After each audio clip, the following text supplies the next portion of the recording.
मौलाना अब्दुल्ला सालिम कमर चतुर्वेदी साहब ने एमआईएम को लेकर जो कि हार्ट के अंदर समर्थन देने को लेकर बहुत बड़ी बात कही है, बहुत बड़ा स्टेटमेंट दिया है। क्या है वो, आइए थोड़ा सा जानने की कोशिश करते हैं। हम बात कर रहे हैं जो कि हार्ट विधानसभा के बारे में, जहां पर एमआईएम ने अपना उम्मीदवार मुखिया मुर्शिद साहब को बनाया है। तो वहीं पर ये जो कि हार्ट विधानसभा एक अलग तरीके से लोग देख रहे हैं।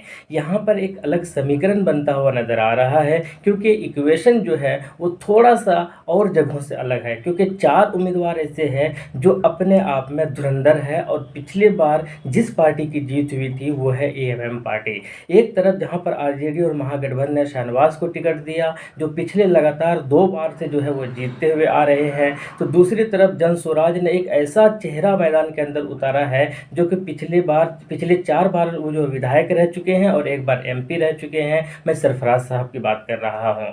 तीसरी ओर जदयू ने एक ऐसा उम्मीदवार बनाया जो पहले मंत्री भी रह चुके हैं, एमएलए भी रह चुके हैं। मैं मंजर आलम साहब की बात कर रहा हूं। और चौथा जो उम्मीदवार है, जिस पार्टी की जीत हुई थी पिछली बार 2020 के अंदर, उन्होंने अपना उम्मीदवार उतारा है मुखिया मुर्शिद साहब। वो भी बहुत अच्छे उम्मीदवारों में से एक है। तो ये जो मुकाबला है जो कि हार्ट का, ये बहुत ही अलग तरीके से लोग अब देख रहे हैं। यहाँ पर जो समीकरण है, हर जगह पर या तो महागठबंधन वर्सेस एमआईएम हो रहा है, या तो महागठबंधन वर्सेस एनडीए की लड़ाई चल रही है, या फिर त्रिकोणीय हो जा रहा है। कहीं कहीं पर जनसुराज का भी अच्छा मुकाबला है। लेकिन यहाँ पर जो है ये त्रिकोणीय भी नहीं है, बल्कि ये 4 भागों में बंटने वाला है। अब जो भी थोड़ा सा ठीक ठाक प्रदर्शन करेगा, जीत उनकी हो जाएगी। और अब इसलिए एमआईएम पार्टी बात कर रहे हैं, एमआईएम पार्टी के बारे में बात कर रहे हैं यहाँ से, क्योंकि यहाँ पर जो कि हार्ट के अंदर मुखिया मुर्शिद साहब कमाल कर सकते हैं। हालांकि रास्ता उनके लिए इतना आसान नहीं होगा। कभी कब कैसे कमाल कर सकते हैं, अब इसीलिए चाह रहे हैं मुखिया मुर्शिद साहब कि अब्दुल्ला सालिम का अगर समर्थन मिल जाए तो भाई ये तो फिर जो है एमआईएम की झोली में सीट जानी ही जानी है। और इसी को लेकर मौलाना अब्दुल्ला ने जो है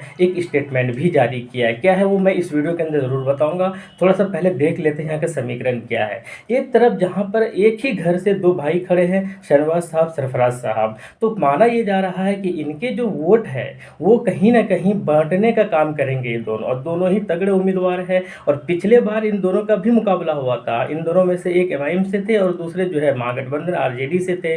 तो पिछले बार भी जीत और हार का अंतर ज़्यादा नहीं था, 4-5 हज़ार का ही अंतर रहा था इन दोनों के बीच में। तो इस बार भी, हालांकि पिछले बार एमआईएम के वोट की वजह से जो है शहनवाज साहब आगे निकल गए थे, तो इस बार भी जो है घर का जो वोटर्स है कहीं ना कहीं वो बटेंगे ज़रूर। और फिर जदयू भी है, तो बहुत सारे वोटर्स जदयू को भी सपोर्ट कर रहे हैं, एनडीए को भी सपोर्ट कर रहे हैं। तो और एमआईएम से जो है वो मुखिया मुर्शिद भी है। तो अब ये फैसला होगा कि एमआईएम के जितना सपोर्टर्स है वो अब्दुल्ला सालिम के साथ जाएंगे, या उनके कहने पर जाएंगे, या फिर वो सारे के सारे एएमएम के साथ ही रहेंगे। ये भी बड़ा देखना बड़ा दिलचस्प है। अगर थोड़ा बहुत हिंदू वोटर्स मिल जाते हैं मुखिया मुर्शिद को, और एमआईएम के सपोर्टर्स मिल जाते हैं, वोटर्स मिल जाते हैं मुखिया मुर्शिद को, तो एमआईएम के लिए रास्ता जो है थोड़ा सा आसान बनते हुए नजर आ रहा है। लेकिन रास्ता कितना आसान होगा वो तो आने वाले वक्त में ही पता चलेगा। लेकिन अगर इस घड़ी में, इस सिचुएशन में, इस हाल में अगर मुखिया मुर्शिद को अब्दुल्ला सालिम का समर्थन मिल जाता है,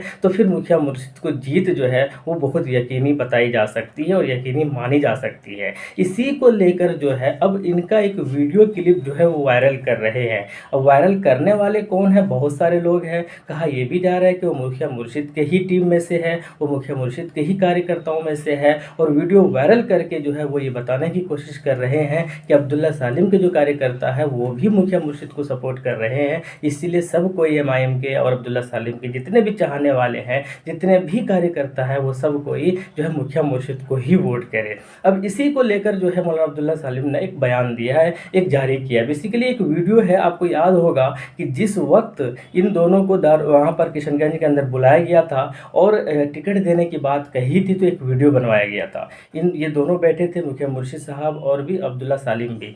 दोनों बैठने के बाद अब्दुल्ला सालिम उस वीडियो के अंदर बोल रहे हैं कि हम दोनों में से अगर किसी को भी टिकट मिलता है तो उसके बाद जो है वो हम समर्थन दूसरे को देंगे। यानी कि अगर मुखिया मुर्शिद को टिकट मिलता है तो हम समर्थन मुखिया मुर्शिद का करेंगे, और अगर टिकट हमको मिलता है तो मुखिया मुर्शिद हमको समर्थन देंगे। तो ये जो है एक वीडियो बनाया गया था बहुत पहले ही, जब टिकट मिलने की बात हो रही थी, टिकट बांटा जा रहा था उस वक्त। तो अब उसी में से एक छोटा सा, उसी वीडियो का छोटा सा क्लिप काट कर, जिसमें ये कहते हुए नजर आ रहे हैं अब्दुल्ला सालिम कि हम मुखिया मुर्शिद को समर्थन देने जा रहे हैं और मुखिया मुर्शिद को समर्थन देंगे। तो भाई अब इसी चीज़ को लेकर जो है लोग, उसी क्लिप को लेकर जो है लोग सोशल मीडिया पर वायरल कर रहे हैं। और बस इसी चीज़ को लेकर अब्दुल्ला सालिम ने जो है अपने जो फेसबुक का जो उनका पेज है, उनका अपना पेज जो है, आधिकारिक पेज है, उन्होंने उस पर आकर एक बयान दिया है कि भाई इस तरीके का जो क्लिप वायरल कर रहे हो, हकीकत में ये वीडियो फेक है और ये पहले का वीडियो है, अभी के वीडियो से इसका कोई लेना देना नहीं है।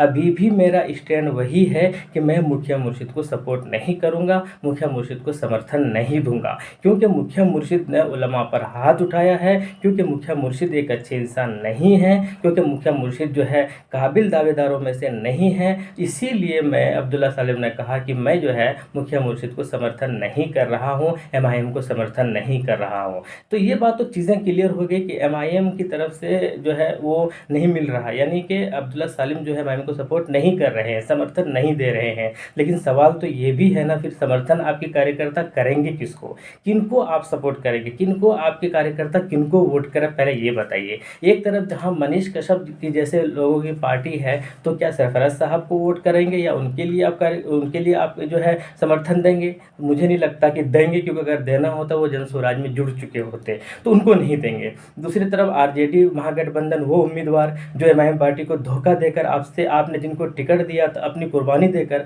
वो साहब जो एमआईएम पार्टी को धोखा दिया, जिसके बाद आपको गुस्सा भी है उनके ऊपर। क्या शाहनवाज और महागठबंधन को आप सपोर्ट करेंगे, समर्थन देंगे? आपके कार्यकर्ता उनको वोट करेंगे? आप कहेंगे अपने कार्यकर्ताओं से कि चलो उनको सपोर्ट करते हैं? वो भी नहीं होने वाला, मुझे नहीं लगता कि नहीं है। तीसरी तरफ जदयू और एनडीए को क्या समर्थन करेंगे, जो कि एनडीए और बीजेपी को आगे बढ़ाने का काम कर रहे हैं, वो भी आप नहीं करेंगे। तो कहीं ना कहीं मौलाना आप खुद भी फंसे हुए हैं कि आपके कार्यकर्ता किनको वोट करेंगे। आप मैदान के अंदर आना चाहते थे निर्दलीय रूप में, आपका जो है नामांकन रद्द कर दिया गया है, और आपने ये भी कहा था कि नामांकन रद्द करने के पीछे साजिश है, जो कि मैं नहीं मानता। क्यों नहीं मानता? क्योंकि आपको याद होगा मैंने एक वीडियो बनाया था हैदराबाद, जब लोकसभा चुनाव का वक्त था, तो उस वक्त असदुद्दीन ओवैसी ने भी नामांकन दर्ज कराया था और अकबरुद्दीन ओवैसी ने भी नामांकन दर्ज कराया था, एक ही सीट पर, हैदराबाद के ही सीट पर। तो मैंने उस वक्त कहा था कि दोनों भाई ने नामांकन करने का क्या मतलब है, जबकि अकबरुद्दीन ओवैसी पहले से विधायक थे। तो कहा यही जा रहा था, इसका यही मतलब निकाला था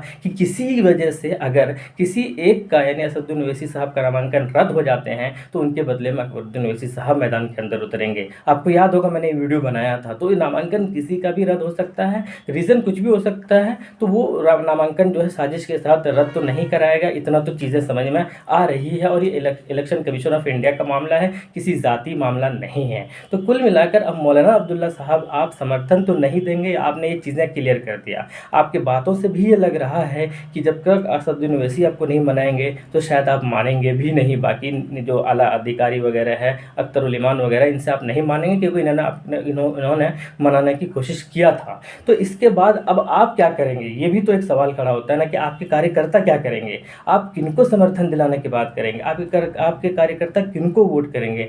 नोटा को अगर वोट करेंगे, यानी कि इनमें से किसी को नहीं, जो ऑप्शन जो रहता है वोटिंग के टाइम, अगर उनको वोट करेंगे तो फिर वोट तो आपका बेकार हो जाएगा। क्यों बेकार होगा? क्योंकि नोटा में देने से कोई फ़ायदा नहीं, क्योंकि हमारे देश में ऐसा रूल नहीं है कि अगर नोटा को ज़्यादा वोट आ जाए तो बाकी के जो उम्मीदवार हैं उनके नामांकन अपना ऑटोमेटिकली रद्द हो जाते हैं। ऐसा रूल नहीं है, बाकी बहुत जगहों पर है। तो नोटा में भी आप शायद वोट देकर बेकार करना तो नहीं चाहेंगे। तो इन्हीं में से आपके पास ऑप्शन किया है सिर्फ एएमआईएम के अलावा। तो इससे बेहतर है कि इस बार आप समर्थन ही दे दीजिए। इससे बेहतर है कि अपने कार्यकर्ताओं को खुलकर एक बयान ही दे दीजिए कि चलो हमारे पास कोई इस वक्त फ़िलहाल कुछ नहीं है, हम हिकमत और अक्लमंदी के तहत और मसलिहतन जो है इस बार जो है हम एमआईएम पार्टी को ही वोट करेंगे। अपने कार्यकर्ताओं को भी कह दीजिए, अदरवाइज़ फिर तो आपके कार्यकर्ता किनको वोट करेंगे ये भी उनको पता नहीं होगा। शायद नहीं होगा या होगा, ये तो अलग बात है, लेकिन किनको समर्थन देंगे ये भी देखना बड़ा दिलचस्प है। तो कुल मिलाकर मौलाना अब्दुल्ला के पास शायद बहुत ज़्यादा ऑप्शन नहीं है जो कि हाट के अंदर, ये मुझे लगता है। बाकी आपकी क्या राय है कमेंट बॉक्स में बताइएगा। मिलते हैं नेक्स्ट वीडियो में। थैंक यू, जय हिंद।